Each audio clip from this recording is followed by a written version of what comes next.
भाई कोहाला से मुजफ्फराबाद कोई मोटरवे क्यों नहीं बन सकी? ये पता है आपको? बैठे हुए यहाँ पे मेरे भाई राजा फारूक हैदर बैठे हुए हैं। जब मैं वजीर आजम था तो ये भी वजीर आजम थे। भाई खामोश, जरा बात सुने। बात टाइम कम है, बात सुने। मरियम ने भी बात कर दी है इंशाल्लाह, तो मैं आपसे कहूंगा कि बात सुने, नारेबाजी बाद में करेंगे। राजा फारूक हैदर बैठे हुए हैं, पूछे इनसे कि हमने कहा कि ये मुजफ्फराबाद नहीं बल्कि मानसेरा से लेके मुजफ्फराबाद से लेके मीरपुर दरियाए झेलम के साथ साथ एक खूबसूरत तरीन मोटरवे बननी चाहिए।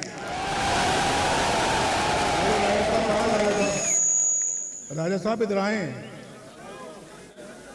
राजा फारूक हैदर साहब आगे आए।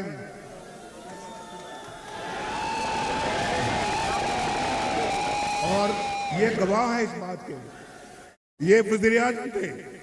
पता नहीं ये बड़े वजीर आजम थे या मैं बड़ा वजीर आजम था। मैंने कहा कि मैंने ये मंसूबा मंजूर किया है और ये पाकिस्तान का एक बेहतरीन और मुनफरिद मंसूबा है और ये आज़ाद कश्मीर के अवाम के लिए नवाज शरीफ का, मुस्लिम लीग नून का एक तोहफा, एक बहुत कीमती तोहफा है। और उससे पूरे कश्मीर में आपका जाल फैल जाता, सड़कों का, अस्पतालों का, स्कूलों का, कॉलेजों का, यूनिवर्सिटियों का, और फिर यहाँ पर खुशहाली होती। भाई जरा गुफ्तगू बंद करें यहाँ पे, ये स्टेज पे बहुत गुफ्तगू हो रही है। एक जलसा मैं कर रहा हूँ, एक जलसा ये कर रहे हैं। तो भाई पूछो राजा साहब से, राजा साहब हाथ खड़ा करके बताओ, अल्लाह को हाजिर नाजर जान के, अल्लाह को हाजिर नाजर जान के कहते हो जो मैं दुरुस्त का। तो भी मुझे सुन लो।